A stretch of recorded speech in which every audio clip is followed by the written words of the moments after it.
Hello বন্ধুরা, শুভ দুপুর। আজকের ব্লগটা শুরু করলাম বিকেলবেলা 4:30 থেকে। আজ আমরা রয়েছি ইকো পার্কে।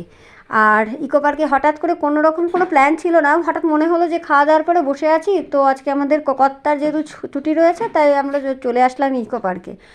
আর ইকো পার্কে এসে ঠিক তার পাশেই দেখলাম একটা কফি টেলস বলে একটা নতুন একটা ক্যাফে হয়েছে। তো দুজনে মিলে চলে গেল টিকিট কাটতে। তবে ওই সময় আমরা এমন সময় গিয়েছি যখন সবাই বেরোচ্ছে আর আমরা তখন ঢুকছি। আমাদের সব সময় প্ল্যানগুলো এইরকমই হয়, তো এতে বেশ ভালোই লাগে। বাড়িতে খাওয়া দাওয়া করে রেস্ট করে তারপর আমরা কোথাও বেড়াতে গেলাম, বেড়ানো হলো, ঘরের বাড়ির থাকা হলো, কাজও হলো। তো এখন টিকিট প্রাইস হয়েছে 30 রুপিস করে। আমার মেয়েরও তা লেগেছে 3 বছরের ঊর্ধ্বে। তো আমরা সবাই ভেতরে চলে আসলাম ইকো পার্কের ভিতরে। এখন দেখো এখানকার পরিবেশটা দেখে খুবই ভালো লাগছে।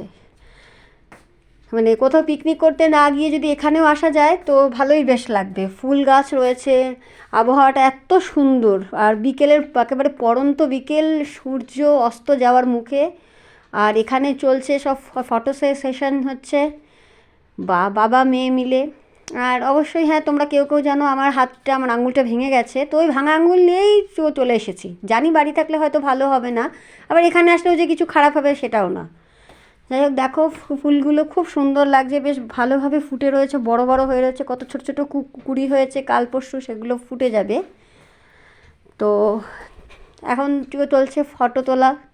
আমার মেয়ে ওয়ান অ্যান্ড অনলি একটা ছোট্ট গুগুঞ্জা একদম কোমরে হাত দিয়ে ছবি তুলছে, আবার দেখাচ্ছে ওই দিকে কিছু একটা আছে। মুখে মাস্ক পরেই থাকে ম্যাক্সিমাম টাইম। ওর একটু অ্যালার্জির প্রবলেম আছে, তো যদি ডাস্ট ঢুকে যায়, ধুলো ধোয়া এসবের জন্য। তারপর আমরা চলে গেলাম যে পুরো পার্কটাকে রাইড করব কীভাবে, তো সেজন্য আমরা ডুয়ো সাইক্লিং রয়েছে, তো ওই কাউন্টারে আমরা চলে গেছি। তো কাউন্টারে চলে যাওয়ার পরে ওখানে টিকিট কাটতে 150 টাকা লাগে। আর ডিপোজিট মানি 500 জমা করতে হয়। যখন সাইকেলটা ফেরত দেবে আধ ঘন্টা পর, তখন সেই ডিপোজিট মানি ওরা ফেরত করে দেয়। তো আমরা এখন সাইকেল বাছাই পর্ব হচ্ছে, কোনটা নেব। তো দেখা হচ্ছে 3 সিটার, সেটাই নেওয়া হয়েছে, সেটাই নেওয়া হচ্ছে। এখনও চলছে দেখা দেখি কোন সাইকেলটা ভালো, কে কোথায় বসবে। আমার হাতটা যেহেতু ভাঙা, এবার কোথায় ও মেয়েকে রাখলে সুবিধা হয় যাতে ও পড়ে না যায়। আর ও তো প্রথম এবার এইরকম সাইকেলে উঠছে। ওই যে দেখো সবাই, তবে বেশ ভালোই লাগছে। উঠে গেলেন, দাস মশাই উঠে পড়েছেন অলরেডি। হ্যাঁ, মেয়েও ওখানে দাঁড়িয়ে রয়েছে। আর মনে করছি কখন উঠবো একটা করছে, ভাব লাগছে ওর। অলরেডি ও উঠে পড়েছে। হ্যাঁ, উঠে পড়েছে।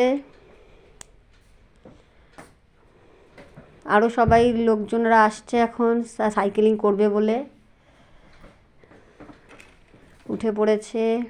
তা আমিও বসে পড়েছি পিছনেই। তো আমাকে আর ক্যামেরাতে দেখানো যায়নি, এই হলো ব্যাপার। তো আমরা লাস্টে সাইক্লিং করে আধ ঘন্টা ঘুরে নিয়েছি। এরপরে সাইকেলটা ওখানে জমা দেওয়ার পর এবার চলছে একটু ঘোরাফেরা। তখন প্রায় বেজে গেছে 5:45 নাগাদ, অন্ধকারও হয়ে গেছে। এবার এখানে যে একটা জাতীয় সঙ্গীতের যে একটা ফাউন্টেন হয়, সেটাই হচ্ছিল। তা ওটা আর আমরা সাইকেলিং করতে করতে আর দেখা হয়নি, অল্প কিছু দেখতে পেয়েছি। দেখো এখানে একটা গাছের সামনে আমরা দাঁড়িয়ে রয়েছি, জানি না এই গাছটার নাম কি, কিন্তু মানে এটা সুপারি গাছের মতন দেখতে, কিন্তু সুপারি গাছ নয়, কিন্তু সুন্দর, বেশ সুন্দর ফলগুলো সব রয়েছে, সব ঝুলে রয়েছে। আর এখানে গাঁদা ফুলগুলো দেখো কত সুন্দর, ভালো লাগছে। আমার মেয়ে তো দেখছে দেখছে আবার একটু ঘাড় বেঁকিয়ে বেঁকিয়ে একটু ফটো তুলছে, এই সব চলছে। তারপর আমি তো একটু চারিদিকটা ভালো করে উপভোগ করছি, আর ওদের একটু ভিডিও তো তুলে নিচ্ছি। তো এখন সবাই বাড়ি যাচ্ছে সেই সময়। তার মধ্যে এই যে একটু দেখিয়ে দিলাম আমার মুখখানা কীরকম আছে। আর এই তো চলছে। আমার মেয়ে একটা কিছু মনে বলছে, কি বলছে সেটা বোঝা যাচ্ছে না। দেখো কি সুন্দর লাগছে, এত ভালো লাগছে। তো আমার তো মনে হয় সবাইকেই এখানে একটু